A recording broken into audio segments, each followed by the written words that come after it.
आज हम class 7th की वर्कशीट 12 करेंगे। पहले हम हिंदी मीडियम में करेंगे, उसके बाद इंग्लिश मीडियम स्टूडेंट्स के लिए होगी। तो आइए शुरू करते हैं आज की वर्कशीट। आज का जो टाइटल है वो है प्राणियों में पोषण और टॉपिक है घास खाने वाले जंतुओं में पाचन। अभी हमने पीछे शीट में पढ़ा कि कैसे स्टमक और डायरिया रिलेटेड है और घास खाने वाले जंतुओं में पाचन कैसे होता है, जैसे गाय, भैंस, बकरी। और एक बच्ची है 7th क्लास की जिसका नाम है कोमल। एक दिन वो नज़दीक के पशुशाला मतलब जैसे डेयरी होती हैं उनमें अपने स्कूल की तरफ से एजुकेशनल पिकनिक पे गई। तो उसने देखा कि जो गाय भैंस है वो आराम करते हुए अपना मुंह चलाते रहते हैं। मुंह चलाने वाला वर्ड जो है इसको होता है जुगाली। जैसे गाय भैंस ने खाया, जुगाली करती रहेंगी वो। तो जो घास खाने वाले जंतु हैं वो भोजन को जल्दी जल्दी निगल जाते हैं और आमाशय के एक अलग भाग में स्टोर कर लेते हैं, उसको भंडारित कर लेते हैं। यह भाग रुमेन होता है। जैसे रूम है, रूम स्टोर करने के लिए होता है, ऐसे ही रुमेन जो कि पहला आमाशय है, वो सारी घास एक साथ खा लेते हैं बिना चबाए और उसको भंडारित कर लेते हैं। रुमेन में भोजन का आंशिक पाचन होता है, थोड़ा बहुत पाचन होता है, जिसे जुगाल या कड़ कहते हैं। परंतु बाद में जंतु इसको छोटे पिंडकों के रूप में, छोटे छोटे पीसेस के रूप में दोबारा उनके मुख में लेता है, जिसे वह चबाता रहता है। और इस प्रक्रिया को जुगाली करना या रोमंथन कहते हैं। ऐसे जंतुओं को रूमिनेंट्स या रोमंथी कहा जाता है। बड़ा इंटरेस्टिंग क्वेश्चन है कि कैसे घास खाने वाले पशु हैं वो कैसे जुगाली करते हैं। अब आता है कि घास के अंदर क्यों नहीं पचा पाते हुए, क्योंकि घास के अंदर सेलुलोज की मात्रा ज़्यादा होती है, जो कि एक प्रकार का कार्बोहाइड्रेट है। जो रूमिनेंट्स होते हैं, जो घास खाने वाले जीव होते हैं, उनमें भोजन के सेलुलोज का पाचन छोटी आंत और बड़ी आंत के बीच एक थैलीनुमा संरचना होती है, जिसे अंधनाल कहते हैं। चलिए पिक्चर देखते हैं। इसमें ये आमाशय है इसके अंदर। तो छोटी और बड़ी आंत के बीच में एक दूसरा इसके अंदर होता है, जिसे अंधनाल कहते हैं, जिसमें कुछ जीवाणुओं के द्वारा किया जाता है संरचना।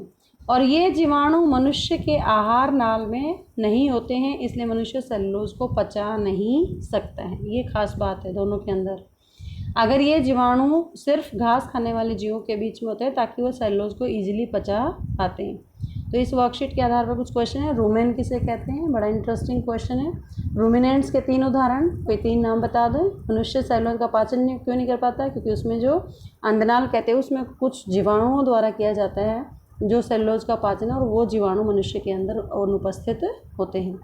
रिक्त स्थान भरिए। घास में डैश की प्रचुरता होती है सेलुलोज की, जो एक प्रकार का कार्बोहाइड्रेट है।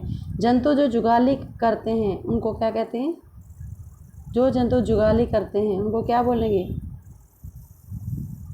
रूमिनेंट्स या रोमंथी।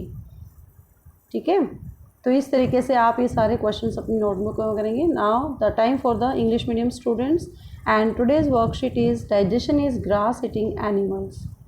There is a student Khushi of the class 7th and she was on a field visit to the nearest animal farm. She saw animals like buffaloes, cows were continuously chewing even they were taking rest. Now the question arises, how they are eating? What is the process of their digestion in the animals who eat grass? Grass eating animals quickly swallow the grass food during eating and store it in a separate part of the stomach called rumen.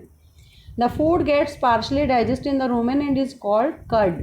But later, the cud returns to the mouth in the small lumps and the animal chews it. This process is called rumination and these animals are called ruminant. Very interesting question. Now, what the grass exists? Grass is rich in cellulose and is a type of carbohydrate.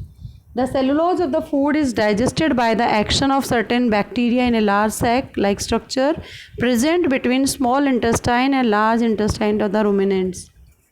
Since these bacteria are not present in the humans, therefore we cannot digest cellulose. Very, very important part of this worksheet. Now the question is, what is rumen? Rumen is the first intestine in the grass eating animals. Write 3 examples of the ruminant. You can write here, why human cannot digest cellulose. This is the answer here. Fill in the blanks. The grass is rich in cellulose. Grass is rich in cellulose, which is a type of carbohydrate. The animal which can do rumination are called ruminants.